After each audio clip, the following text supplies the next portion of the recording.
Hi friends, welcome back to my channel வான்சிறகுகள். இப்போ நம்மளோட சேனலை ஃபஸ்ட் டைம் பார்க்குறீங்க அப்படின்னா சப்ஸ்கிரைப் பண்ணுங்கள். அப்படியே பக்கத்தில் இருக்க பெல் பட்டனை கிளிக் பண்ணி ஆல்ன்ற ஆப்ஷன் கொடுத்துட்டிங்கன்னா நாங்கள் போடக்கூடிய ஒவ்வொரு வீடியோவும் உங்களுக்கு நோட்டிஃபிகேஷனில் வந்து சேரும். ஸோ வாங்க இன்றைக்கி நம்ம என்ன ரெசிபி பார்க்க போகிறோன்றத வீடியோக்குள்ளே போய் பார்க்கலாம்.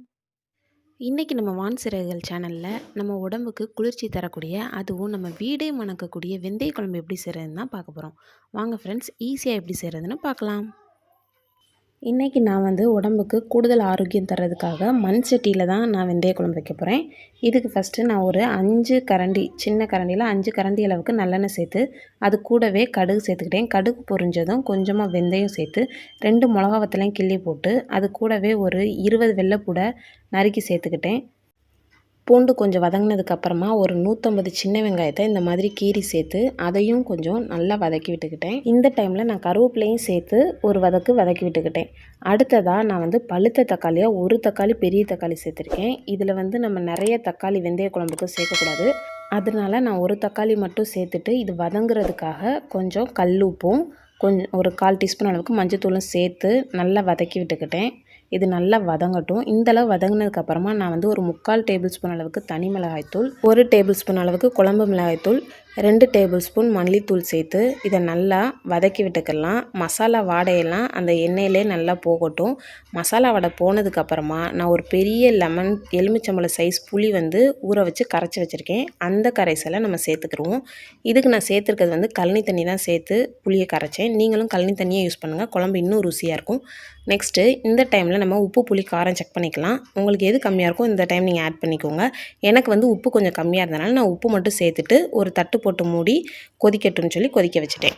இது கொதிக்கிற டைமில் நம்ம வெந்தய குழம்பை மேலும் ருசியை கூட்டுறதுக்காக ஒரு பவுடர் ரெடி பண்ணிக்கலாம். அதுக்கு வந்து 1 டீஸ்பூன் அளவுக்கு வெந்தயத்தை இரும்பு சட்டியில் போட்டு நான் நல்லா பொரிய விட்டு எடுத்துக்கிட்டேன். அடுத்ததாக அதே சட்டியில் 1 டேபிள் ஸ்பூன் அளவுக்கு நல்லெண்ணெய் சேர்த்து அதில் வந்து கட்டி பெருங்காயம், இந்த மாதிரி கட்டி பெருங்காயம் போட்டு அதை நான் பொரிய விட்டு எடுத்துக்கிட்டேன். அது பாருங்கள், ஃபஸ்ட்டு போடையில் குட்டியாக இருக்கும், அதுக்கப்புறம் பொரிஞ்சு நல்லா பெருசாக அந்த மாதிரி வந்துடும். இப்போ இதை வந்து நம்ம அம்மியில் வச்சு நல்லா இடித்த மாதிரி எடுத்துக்கலாம். ரொம்ப பவுடர் ஆகணும்னு இல்லை, கொஞ்சம் லைட்டாக குறப்பாக இருந்தாலும் நல்லா தான் இருக்கும். ஸோ இந்த அளவுக்கு நம்ம பவுடர் பண்ணி எடுத்துக்கலாம். இப்போ இந்த குழம்பு வந்து நல்லா கொதிச்சிருக்கு. கொதித்ததில் நம்ம இந்த பவுடரையும் சேர்த்து கலக்கும்போது வர்ற வாசனை இருக்குது பாருங்கள், அது செஞ்சு பார்த்தா தான் உணர முடியும். அவ்வளோ ஒரு மனமும் ருசியுமா இருந்துச்சு இந்த வெந்தய குழம்பு. இதை முடிஞ்ச வரை வாரத்தில் 2 நாள் இல்லைன்னா 1 நாளாவது ட்ரை பண்ணுங்கள்.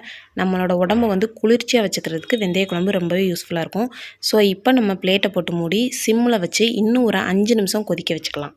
5 நிமிஷம் கழித்து ஓப்பன் பண்ணி பார்த்தோம்னா எவ்வளோ அழகாக நம்ம வெந்தய குழம்பு ரெடியாக இருக்குன்னு பாருங்கள். சூப்பராக இருக்குது. இன்னும் இது ஆற ஆற இன்னுமே திக்காகும், அப்படியே பேஸ்ட் மாதிரி வந்துடும். எடுத்து போட்டு சாப்பிடவும் சூப்பராக இருக்கும். இதுக்கடுத்து நான் லாஸ்ட்டாக வெந்தயக்கீரை, அதாவது கஸ்தூரி மேத்தி தான் ஆட் பண்ணியிருக்கேன். இதை வந்து நம்ம க்ரஷ் பண்ணி, அதாவது அந்த கையால் கசக்கி சேர்க்கும் போது அதோடய ஃப்ளேவர் வந்து இன்னுமே சூப்பராக நம்மளுக்கு கிடைக்கும். ஸோ பாருங்கள், இப்போ நம்மளோட வெந்தய குழம்பு சூப்பராக ரெடி ஆயிடுச்சு. இதை அப்படியே சுட சுட சாதத்தில் போட்டு பெரட்டி சாப்பிடும்போது வேறு லெவல் டேஸ்ட்டு. இதுக்கு சைடிஷாக நான் வந்து அப்பளம் தான் வச்சுக்கிட்டேன். அப்பளமே போதுமானது. ஸோ இந்த வீடியோ உங்களுக்கு ரொம்பவே பயனுள்ளதாக இருக்கும்னு நம்புகிறேன். பிடிச்சிருந்தா சின்னதாக ஒரு லைக் பண்ணுங்கள், உங்களோட ஃப்ரெண்ட்ஸ் அண்ட் ஃபேமிலிக்கு ஷேர் பண்ணுங்கள். நெக்ஸ்ட்டு ஒரு சூப்பரான ரெசிபியோடு உங்கள் எல்லோரையும் மீட் பண்ணுறேன். தேங்க்ஸ் ஃபார் வாட்சிங்.